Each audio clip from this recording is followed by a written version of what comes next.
Oh my god. In the bassinet, and I would just like lean over the top of that thing. Right, yeah. That's what you gotta do. I wasn't buckled, so I wasn't Hilarious. safe. But if we would have had an accident, my dad had. That's That's why we have tissues here. And I'm like, these are the things of God that I know God has spoken to me about this child. Aww. Like he, from a very young age, he could memorize the scriptures. Like he still can. Yeah. Like that kid Aww. memorizes like you would not believe. That's awesome. Wow. And he's always been like just this little happy influencer. You sit and draw with him, and that would just fill his little love tank. He would just be so thrilled, and he would write. He liked to write stories, and he was actually a good little writer. I think he still could be, but he would put them together, and he loved to make books. He and Nathan, my biological son, they would make books. And so one year for Nathan's birthday, he wanted a stapler. He wanted all these office supplies for their book making company, you know. And so one of them would do all the illustrating, and so if I would sit down. Everybody, I'm Joni. And I'm Jori, and welcome to the Joni and Jori Show, where we're going to be talking about all things faith and family. And today we're going to be talking about adoption, fostering, etc. because Joni, my mother-in-law, she here has fostered 21 kids. She has 5 biological, and she has adopted 4. So I'm going to be interviewing her today. A couple of questions from my friends that asked about it. Yeah. And yeah, I'm excited to tell you about it. It's something passionate. We love to talk about it. So we love to talk about adoption and our process, our journey. Yeah. Do you want me to give you a little brief background? Yeah. Okay. So both of our families, my husband and I, both of our families did a little bit of foster care growing up. And just a little backstory, my husband and I are both the babies of the family.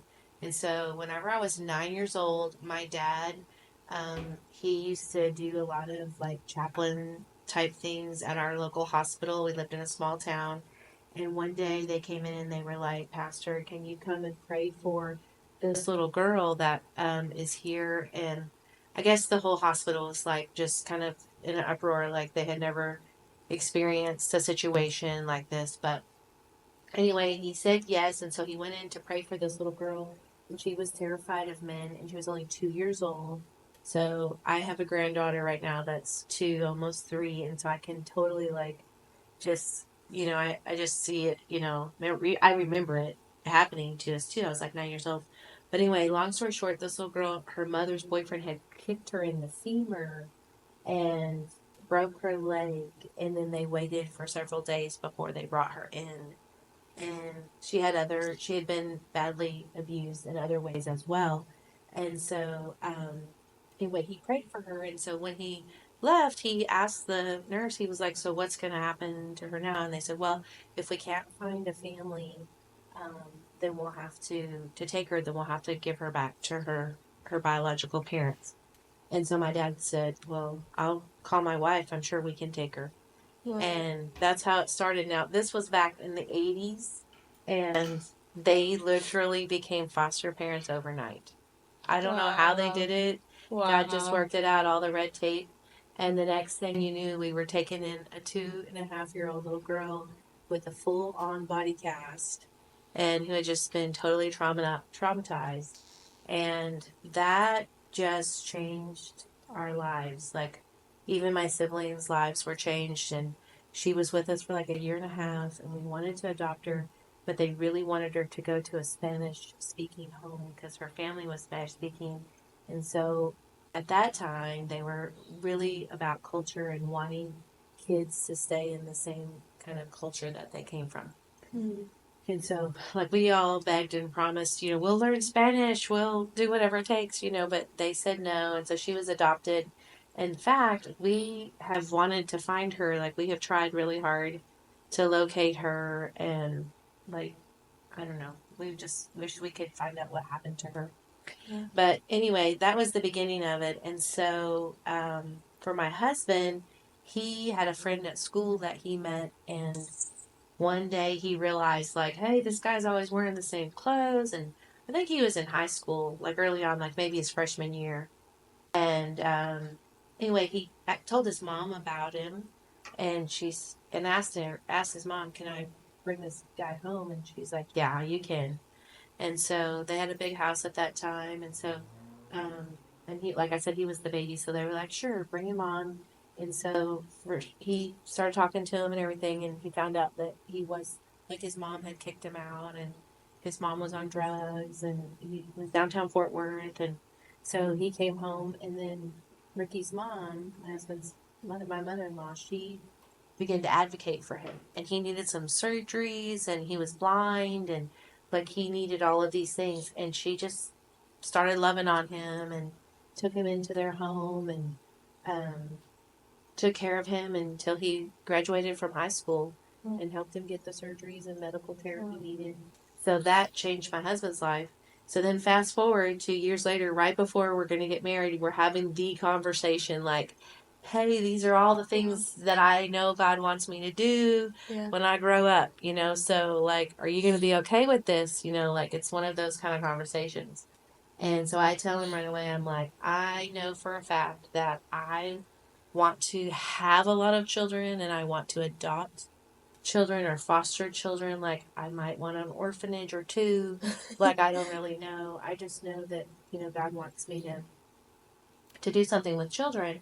And pretty much, I think from that point on, when we started fostering, even though I was only 9 or 10 years old, like the Lord just gave me such a heart for children and for kids who, didn't have as much as I did or whatever. Like I just constantly wanted to help kids. So throughout my life, like even from a young age, I would tell my mom, hey, I noticed this family seems like they don't have a lot. Can I give their little girl, can I give her one of my dolls? Can I give her my clothes, my hand me downs?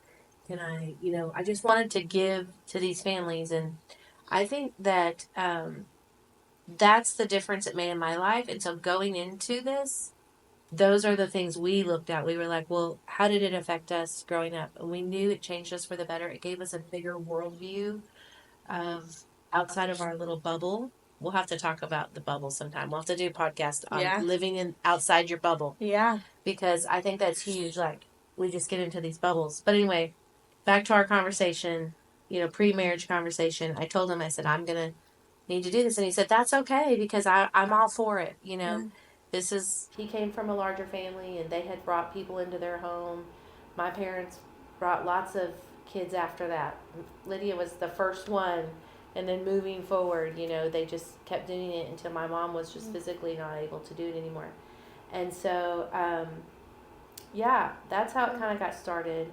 And then we moved here to Texas, and we had our 5 biological kids, and we had decided that that was enough. And when we decided that, there was a lot of pressure at that time that we believed children were a blessing, but we kind of succumbed just to the pressure of people in our church, and our friends were like, you guys, 5 kids is a lot. Like, how can you afford that?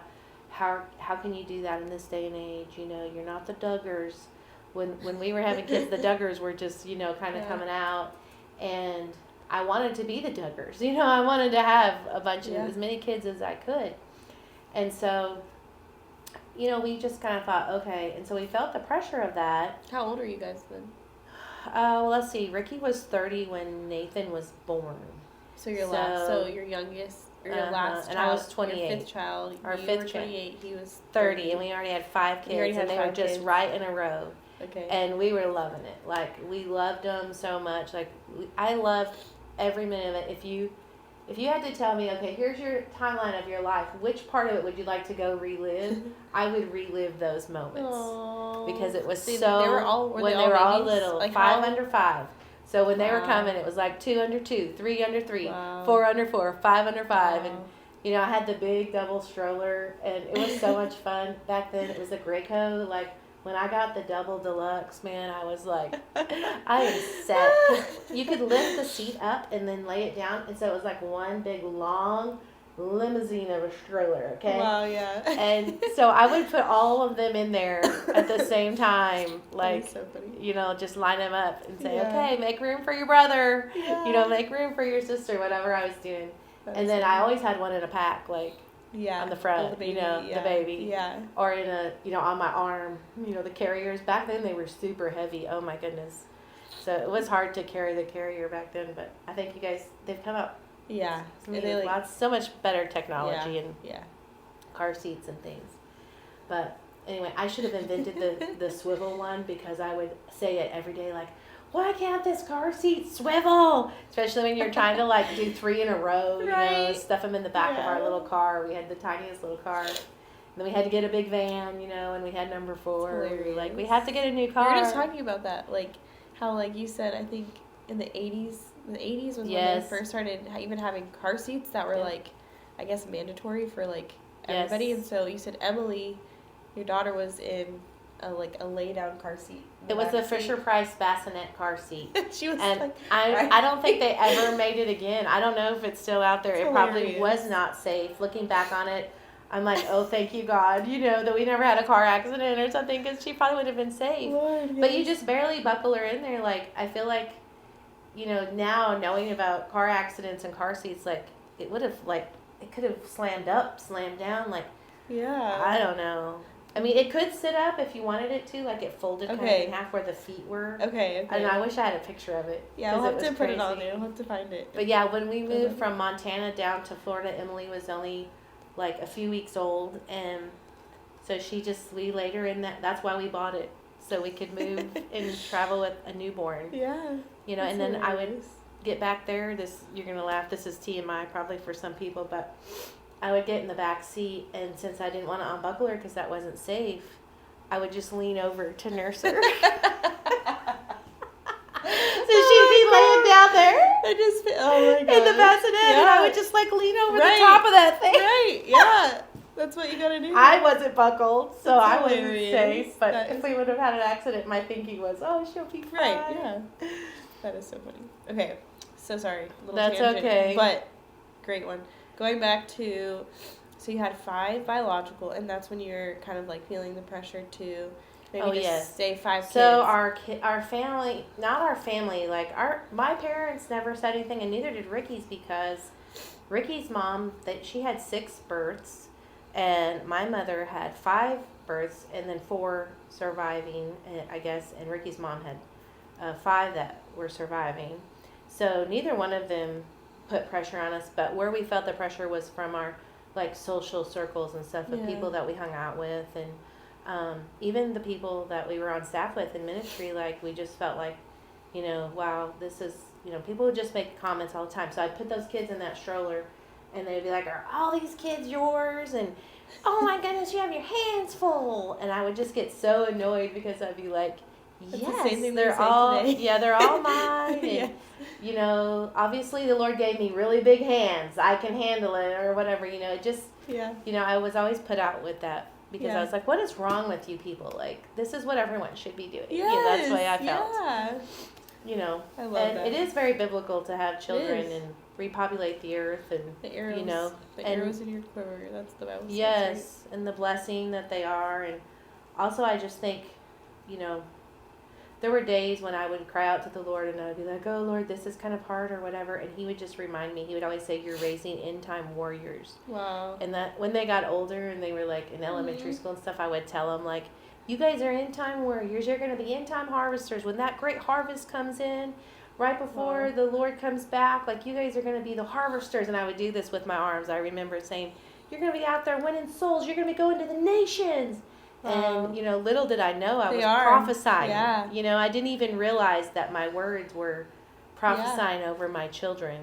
Wow. But those are the things the Lord would tell me. Because you have out of your 5 biological kids, right, you have him and his wife. Well, just talk about Joseph. Just talk about your husband. My husband, Joe. We actually met in the Christ Foundation's boot camp school. And he was going back and forth to Africa at the time, and, I wasn't really, really sure if that was something I wanted in my life. Like, I really want to stay in America. But I love that he had that calling to, like, travel and to, like, go and preach the gospel and to evangelize.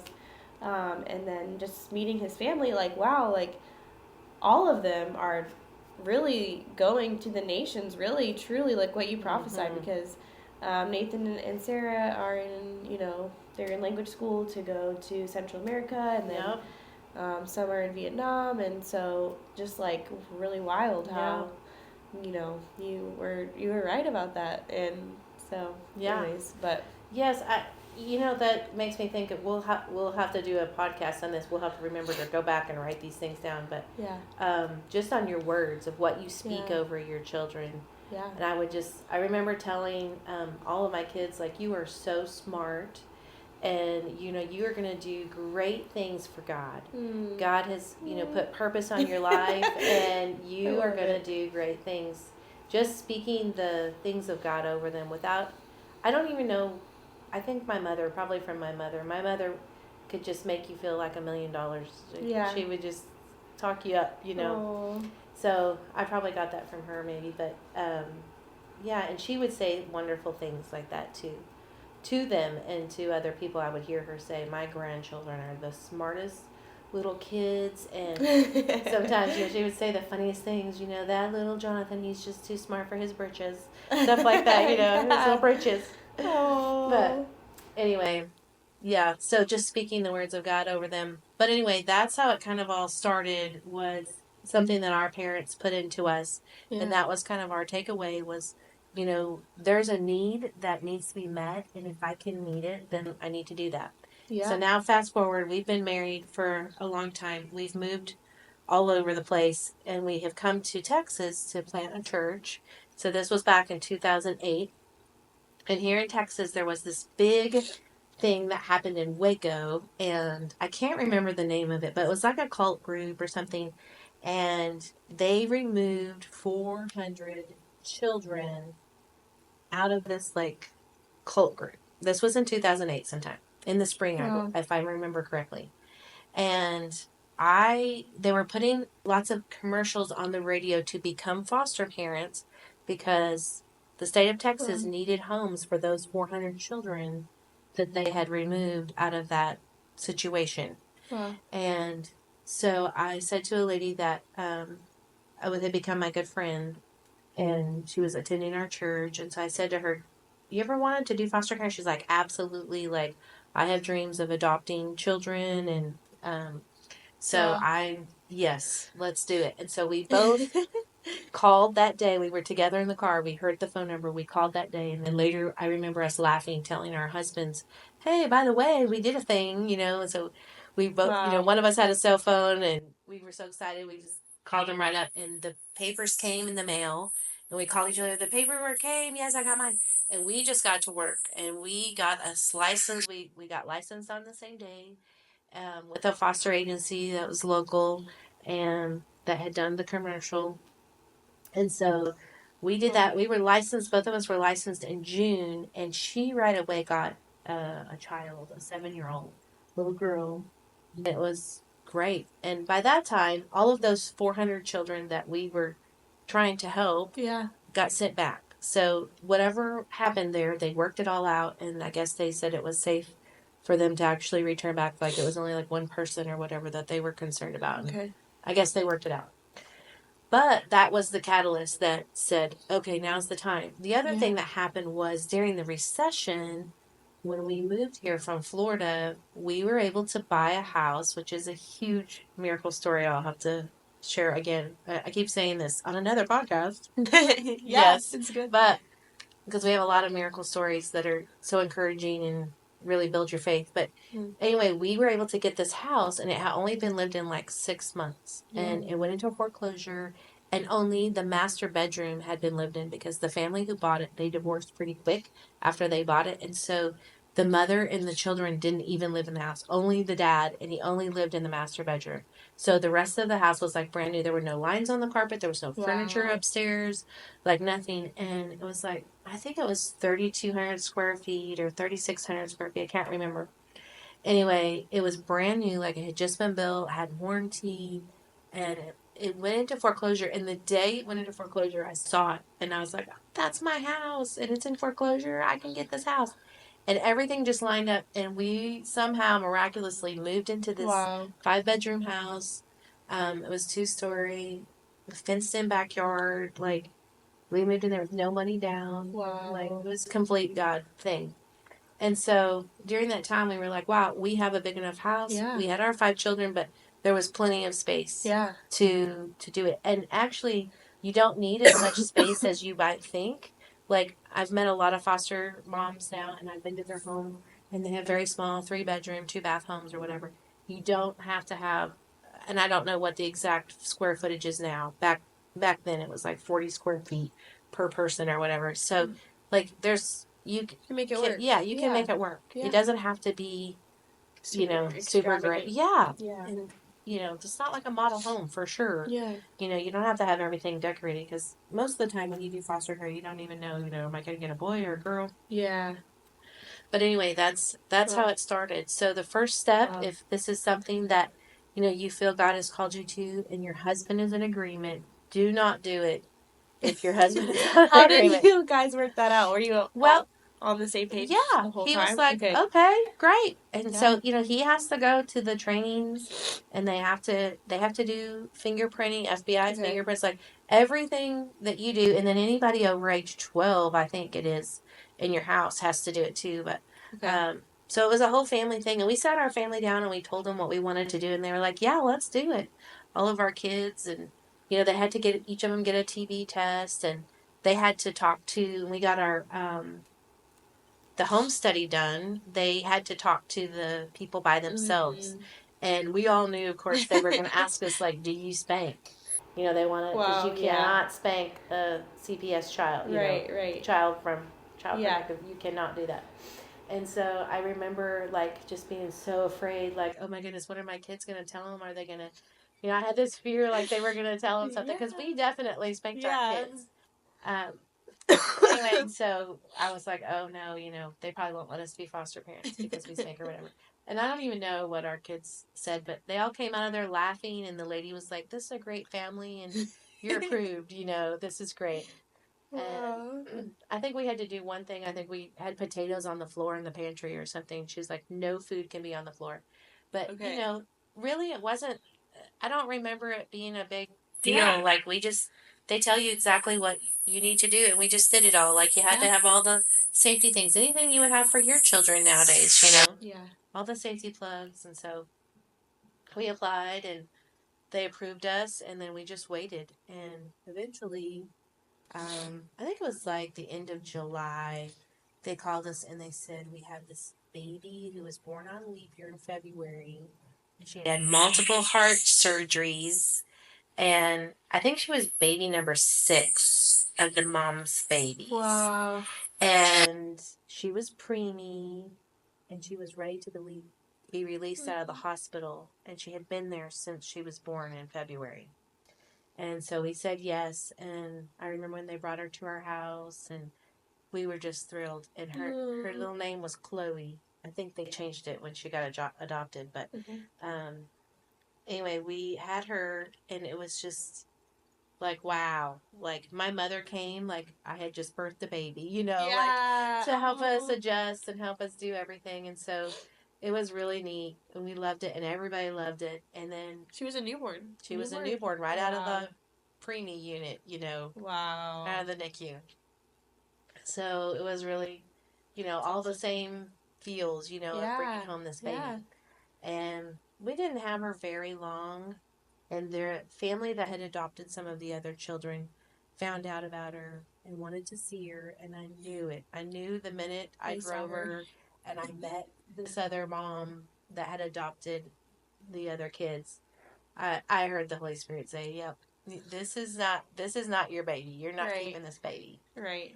So sure enough, she was like, yep, I do want her. And so they transitioned her pretty quickly.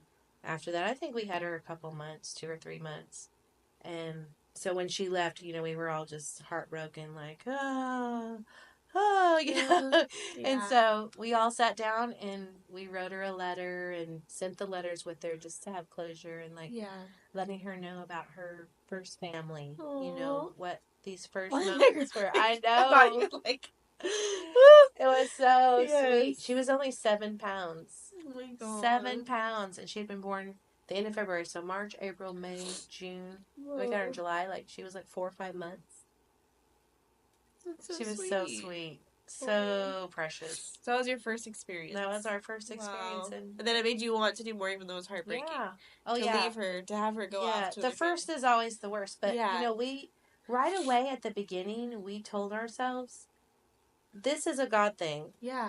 God will place these children in your home. Yeah. And they will stay there until God says otherwise. Yeah.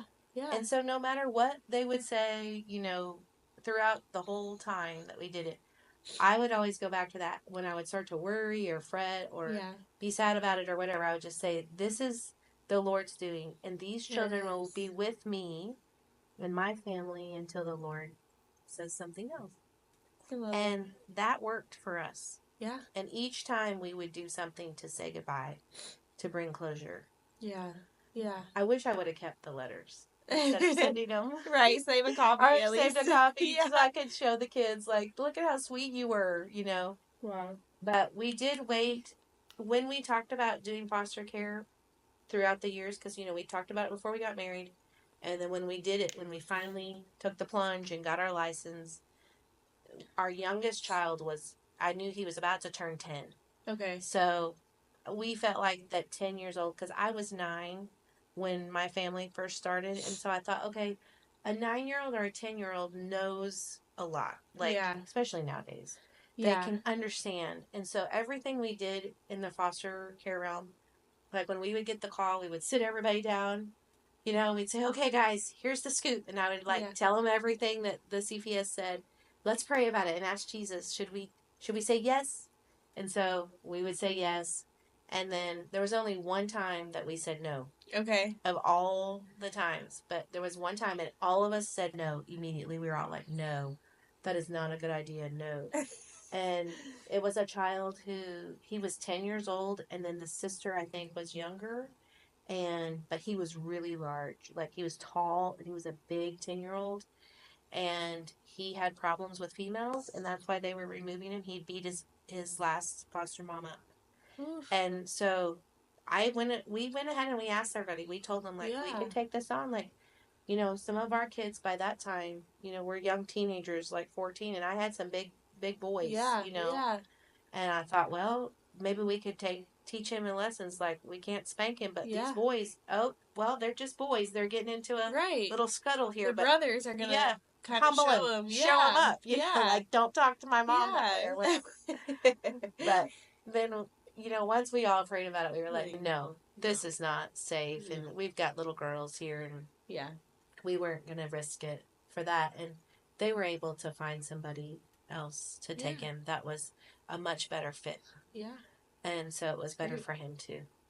But it's wild. So that's kind of the beginning. So first steps, find an agency and start the process and just go with the process. Just get it done.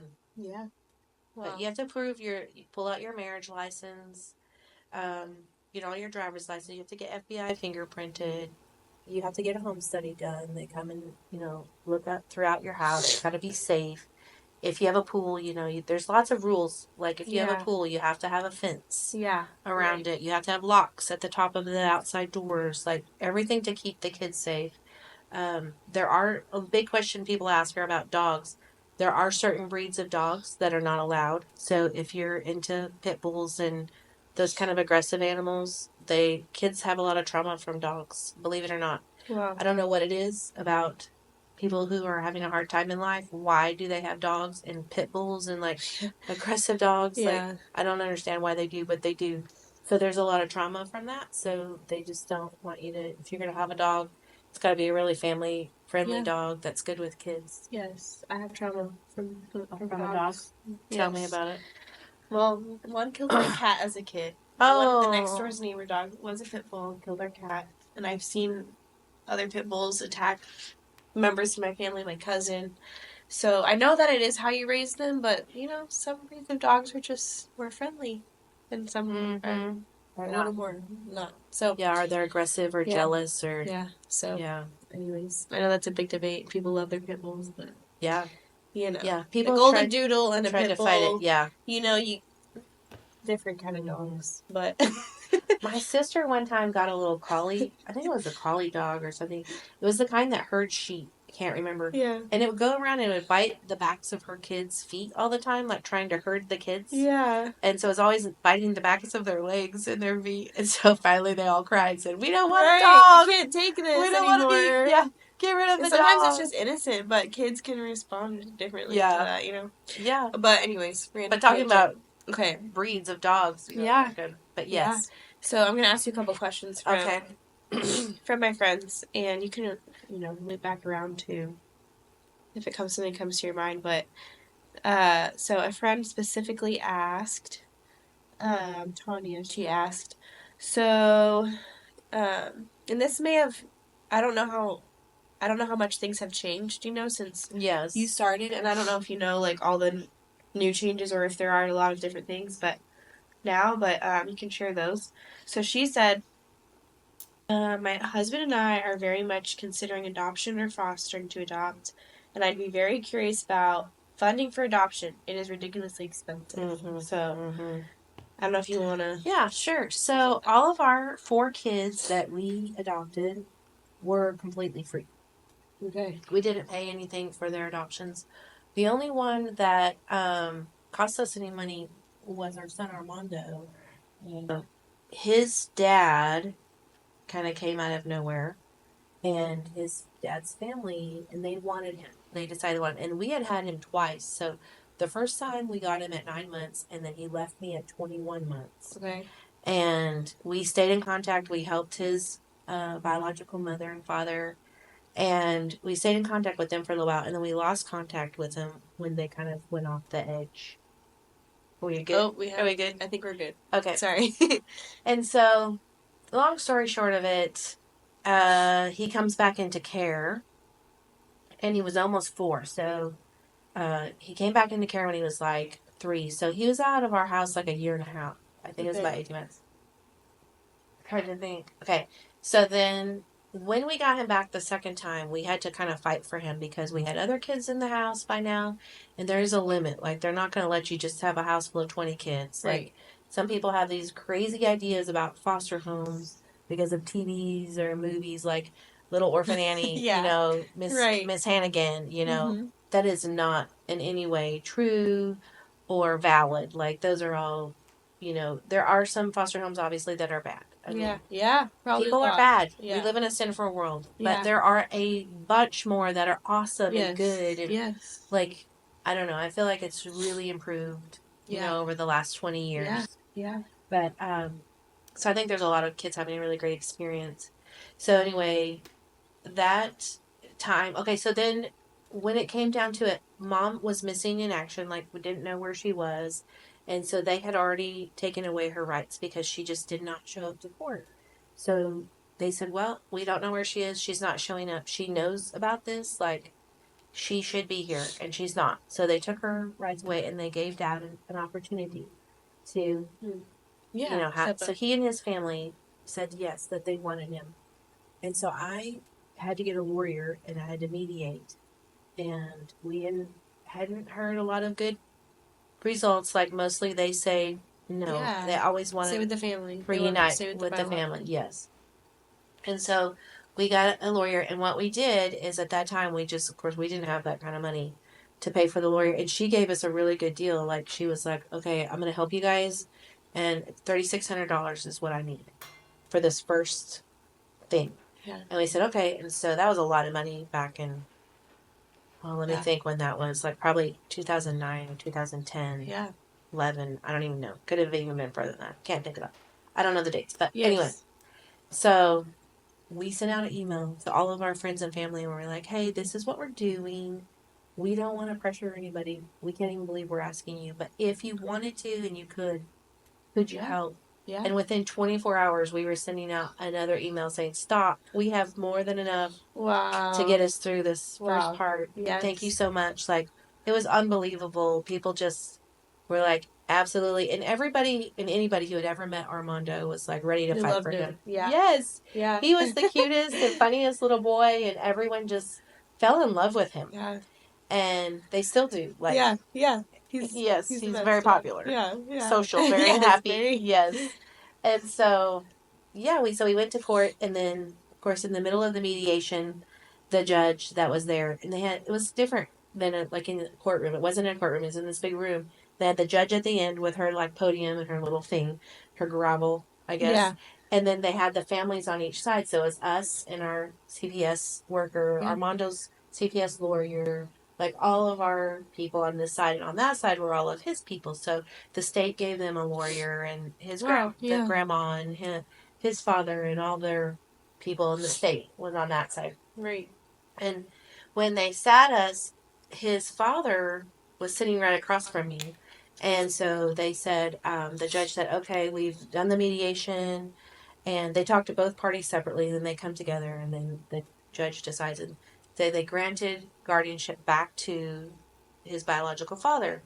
And I just began to cry. Of course, I'm sitting there and I'm shaking and I'm crying. And he's looking at me and I'm looking at him. And he, across the table, while they're still doing all the stuff, the legal stuff, they're, all Yeah. this stuff is happening. And they're like telling us we have to bring him up to the place, all this stuff.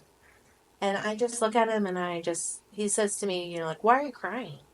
And I was like, because I have had this child in my home. Yes. And I have taken care of him and mothered him longer than you have ever been with him. Like, he had seriously only been with him, like, maybe 6 months out of the almost 4 years of this child's life, or 5 years. By that time, he was almost 5 when this happened. So, he didn't, I said, he doesn't know you. He doesn't, He's not familiar with he's not familiar. Yeah. He's going to have to change schools. All of these changes, it's going to be so hard on him. Yeah. And, I was like, and who's going to take care of him while you work?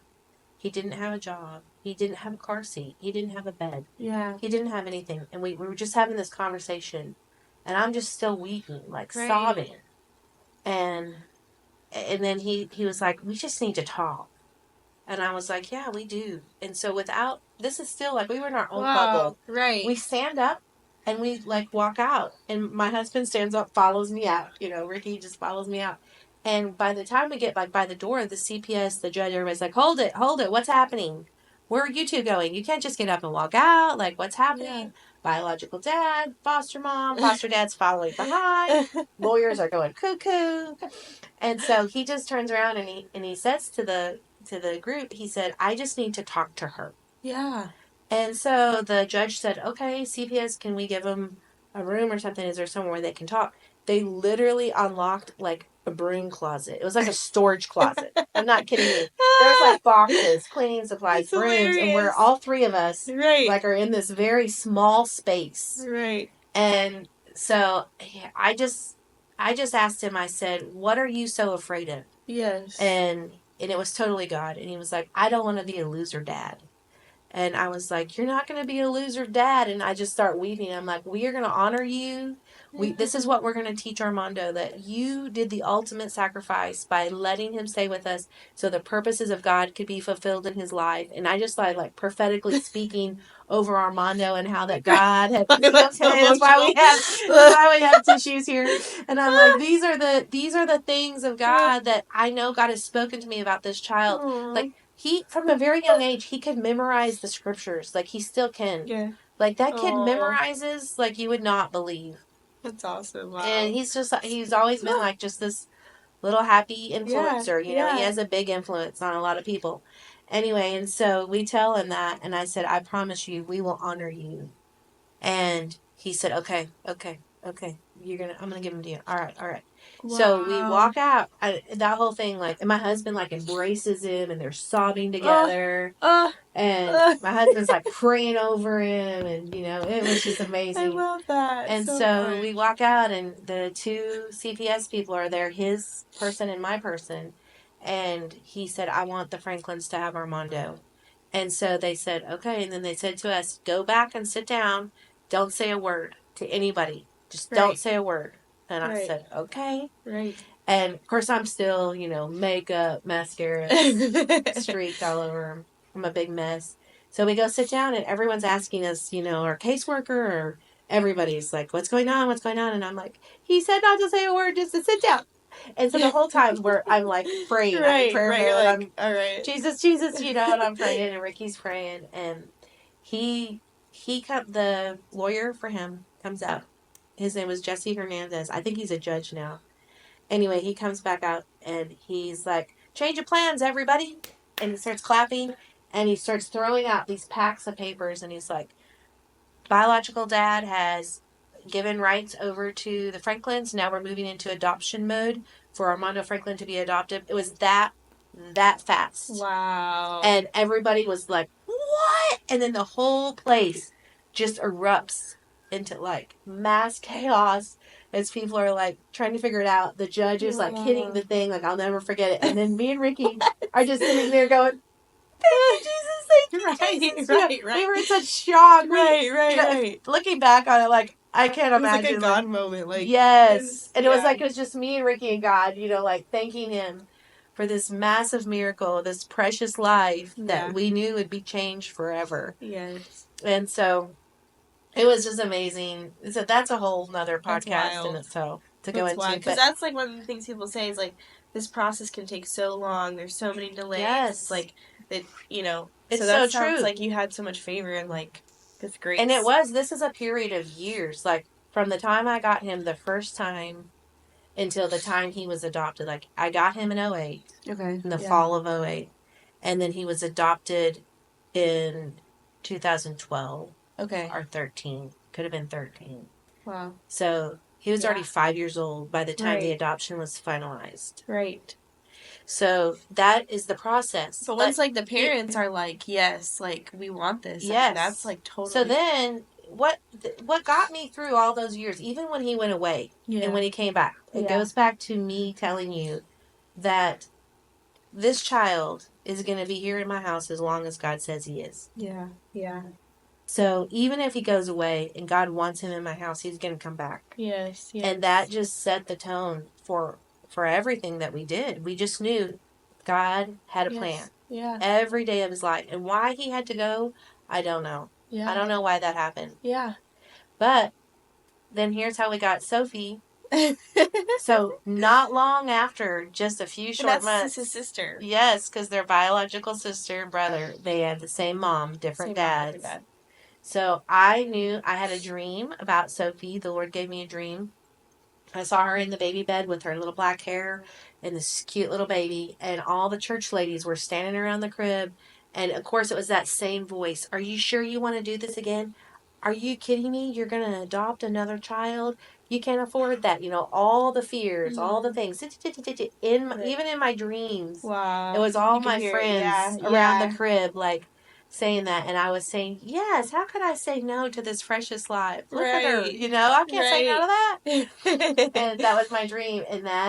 And I knew, and I had told CPS, like, even when we were dealing with Armando's court case and stuff, I was like, she's hiding because she's pregnant. Like, so then we get this call in January, and, like, I'll never forget that. And I was here at the church, and I had been cleaning, and I had the 3 kids with me that we had adopted already, including Armando, and they're following me around, and in the middle of the breezeway, I answered the phone, and it was a CPS number, and I knew it was. I looked, I was like, that's a CPS number.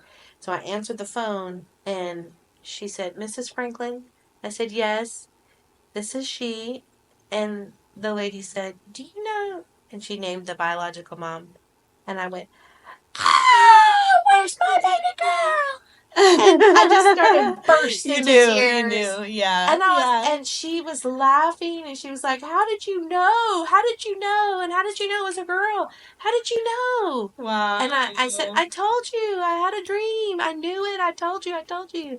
And I said, when can I have her? It was a Friday afternoon. And she said, well, don't be mad at me, but I have a date tonight. So I'll bring her on Monday morning. And I was like, no, you can't make me wait all weekend. Where is she? And so she told me what hospital she was in, but she didn't fill out the paperwork. So even after I knew where she was, they would not let me see her or anything. Oh my goodness. Because they didn't have any paperwork or anything saying I was going to be the mom or whatever. So we got her right out of the hospital, and were able to adopt her by the National Day of Adoption that same year in 2013. Wow. So it was pretty crazy. So did you have to foster her before you adopted her? Yeah. Okay. Yeah, so she was considered Like a a newborn foster. fostering and then adopted. So I got her right out of the hospital, and Ah, we've had her ever since. that's amazing. She's 12 now. She's 12. Wow. She's our caboose. Yes. Oh. Yeah. So 4, that was the last of the 4 that you adopted. Last of the 4 that I adopted. We still did a lot of foster care afterwards. I think she was probably, I feel like when we moved to our house out in 2015 is when we stopped fostering. We moved houses out to Hazlitt. But by then I really did have my hands full. Yeah. And Yeah. when we stopped fostering, we just kind of came to the decision like, okay, we've got to concentrate on these 4 kids now that we've adopted. And yeah. And that kind of goes into this question, which is the second question, and I don't want to cut you off, but no, you're good. This says, how does having foster kids in the home affect the lives of the biological children? Do you recommend having older biological children when you're fostering? Okay. Yes. So the answer to that is yes. I totally recommend it, and I'll tell you all the reasons why. But first of all, having the older kids that understand, they're not going to be jealous. We did things that promoted, even after our kids were adopted. Some people probably would frown at us, but we did things with just our biological kids. But then we also did things with just the adopted kids because some of them had missed out. The older ones had missed out on a lot of fun things that the other kids all got to do when they were little. Right. Because they weren't with us. And so we would do things that, that the biological kids would probably think, oh, how many times are we going to do this or go to the zoo or whatever? Like they had outgrown it. Yeah. And so we would do those things and so we did both. So, we had our adopted kids who were younger and, I called them the big kids and the little kids. And so we would do big kid things and, right. Get a babysitter and vice versa. Like, so Right. that, and then we would do things all as a family, of course, together. Yeah. But yes, I think it's very important. And one of the biggest reasons is foster kids, especially older ones, even babies, it brings a lot of things into your home. So there's a lot of trauma, there's a lot of stress, and you don't want your own biological kids to feel like, oh, our lives were ruined because of this. And ours, I don't feel like they did. I mean, and you can ask Joe, your husband, he could probably do a podcast too, what it was like for him from his perspective. Yeah. But because we did it as a family, because we prayed about all the problems, because we, really asked the Lord about it, it wasn't ever really our fault. Yeah. If something went wrong, we would blame the Lord. Right. Be like, okay, Lord, what do we do? And so we would work through those issues together. But I think it's safe because, your kids need to be able to talk. They need to be able to voice. And so when something did go wrong or something was inappropriate, our kids were old enough to say, Mom, Dad, this is happening, this is bad. Right. Or this just came across, or this is what somebody said, or this is what they told us. And so we were able to process that with them. If I would never do it if I didn't have that kind of relationship with my kids. Right. Because I wouldn't want them to have to carry burdens or I wouldn't want them to have abuse. Yeah. Because there are those opportunities. Yes. Because, our kids just didn't know. Like that's what they had known their whole life, and then our biological kids had known a whole way of life, and so coming together they were shocked. But what it did in the good realms for my biological kids, it gave them a big worldview. Yeah. So they realized, oh my goodness, that's what you lived in. Or when they saw pictures or they heard them talking about, their past life, the other foster kids or whatever, they heard them talking about that, they would come to us and they would be like, what can we do? Like, this is awful. And they would think of fun things to do or things that they thought might bring healing to the foster kids. And one time we took just for a weekend, and we all knew it would just be for a weekend, we took in 2 teenagers, which we typically did not do. Our rule was we did not foster anybody that was older than our youngest child in the home. Okay. So that way, that was our safety thing, you know. And so it was just for a weekend, and our case manager from our agency, she was awesome. She came over and she told all the kids, like, I have these 2 young teens, and I just need someone to take care of them for 4 days until on Monday they're going to go to a ranch where they can be together. They take both boys and girls. There was a brother and sister, And until we can get this figured out, they're going to live at this ranch and go to school at the ranch, and they'll be safe there. And then they can be together. But until then, I just need somebody for these 4 days. And so it was a special circumstance. So we said yes. And after they left, our kids were really affected by that. In a good way, though. They were like, wow, they heard all the stories of what they had been through, and the girl had been stabbed. And so she showed them her stab wounds, and all the things that she told them. And my kids, their eyes were open like, wow, there is a different world out there than the one I live in. Yeah. And I think that is why one of the main reasons that they're all out there helping people. So even our daughter Emily in med school, so she can be a doctor on the mission field, like and do medical missions. But I think that this worldview of it's not about me. I'm blessed. I have a lot of great things. It's not give me, give me, give me. It's what can I give? Yeah. How can I serve? Yeah. This is probably the longest podcast ever. We can make it sessions. You didn't stop us. How come you didn't stop us? People want you to go for an hour and a half. Oh my Lord. I can't go for an hour and a half. What time is 50 it? minutes. 50 minutes? Okay, so Well, let's just wrap up. we could make it around. Stop it. We can always do a wrap up. separate Questions sessions. are great. We can make it separate This sessions is awesome. too. We can do People like want adoption uncut. fostering part 1, part 2. Think like, about the Joe Rogan show, the most viewed podcast of all time. It's very little cuts and edits. With Trump? And he's the most He's watched the podcaster. president. No. Joe Rogan is the most watched podcaster. He's got 200 million downloads on Spotify. Wow. we just gotta clip the parts where we're crying But he together. talks for an People hour. will watch. No, they'll like that part. He talks for an hour and a half. Well, let's go eat. Okay. Let's take a little break. I gotta go to bed. We have one more question. Oh, okay. It's only one. Okay, let's only finish one more. Last question. Okay, last question. I haven't even looked at the camera this whole time. So, last question that I have from my friend says, how does the whole bonding thing work with foster kids? And what should you expect and not expect? Okay. So there's an awesome, awesome lady. Her name is Karen Purvis. She did a lot of work. I think it's UT of Arlington where she did her work at. She's passed away now. But she wrote these awesome books. Okay. And it's called, one of them is The Connected Child. Okay. Every parent should read it. Okay. And it is specifically for traumatized kids who have been through so much trauma. And she tells you how to connect. Wow. How to just be there.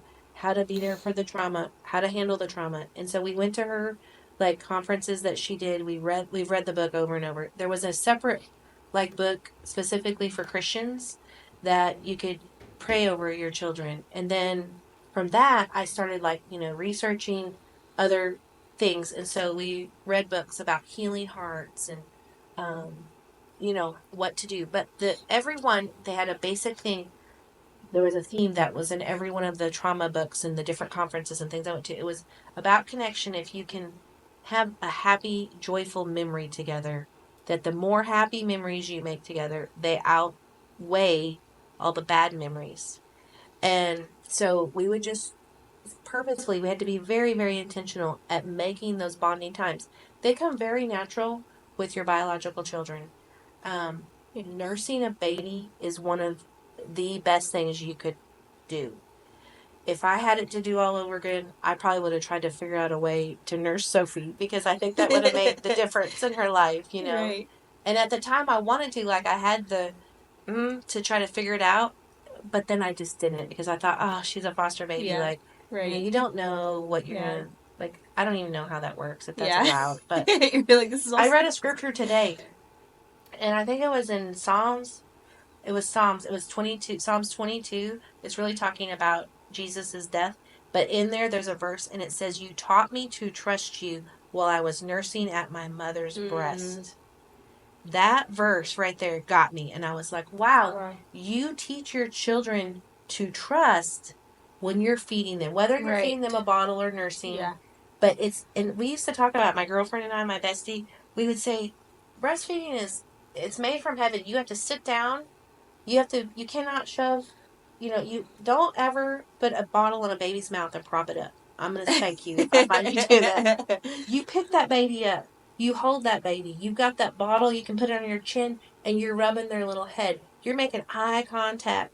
And that closeness, that connection of holding that baby and nursing that baby, is what you're building trust and that intimacy, that face-to-face. Yes. Right there. Wow. The Bible proves it. That's where you learn trust. And so a lot of times, if you could get with the children, the foster kids, even when they were big, I remember I had a 12-year-old.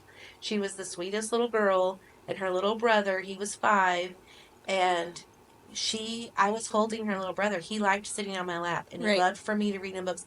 And he didn't just sit on my lap like some 5-year-olds, they're just going to, he would snuggle, like he wanted to be close. Yeah. And he would tell me I smelled good all the time. He'd say, you smell so good. And so I would hold him, but those are the bonding moments. Like, I would take extra care to, like, read and be slow and be intentional with him. And then she would say to me, can I do that? Can I sit on your lap? And at first I was like, and so we made a little, okay, sure, and then I would bounce her around and then, do the same little nursery rhyme things that I did with everybody else and kind of toss her off and I'd be like, you're killing my legs, girl. Right. And so how about we just sit side by side or whatever? And so she would sit right beside me and I would read the book to her, but put my arm around her. Redeeming them, probably the things she didn't have when she was a little baby. That she needed. Yeah, that she did need. Yeah. That she needed to gain that trust. Wow. So you kind of have to build, with your biological children, it comes very naturally, but with foster children, not saying you're not connected, but you kind of have to be intentional, and especially if they're older. Yeah. You have to find things that are going to connect. Obviously, I'm not going to put a big 12-year-old boy in my lap. I have to figure out, what would connect with him. That is a appropriate physical touch. Yeah. How can the boys connect? How can dad connect to the boys? Putting his arm around her, the high fives, the fist pumps. All of those things. We used to do, we would call it an Oreo hug. And so me and Dad would be the outside of the Oreo, and then the kid would be the middle creamy part. Like, you get to be the cream. And we would put them between us, and we would just squeeze, and they would laugh and giggle. And, if they were real skinny and we were strong enough, we would pick them up, like, between us, and then let them go, and they would laugh. And, all of those kind of play things. Yeah, they feel safe. They feel, like, appropriate love and appropriate touch that's healthy, that's healing. Yes. That's so good. It's so important. Yeah. So it's very intentional, but a lot of it too was just spirit-led, honestly. Like asking God for help. Like, Lord, what can I do to connect? What can I do? One of our guys, when he was little, he loved to draw, and so I would sit and draw with him, and that would just fill his little love tank. He would just be so thrilled, and he would write. He liked to write stories, and he was actually a good little writer. I think he still could be. But he would put them together, and he loved to make books. He and Nathan, my biological son, they would make books. And so one year for Nathan's birthday, he wanted a stapler.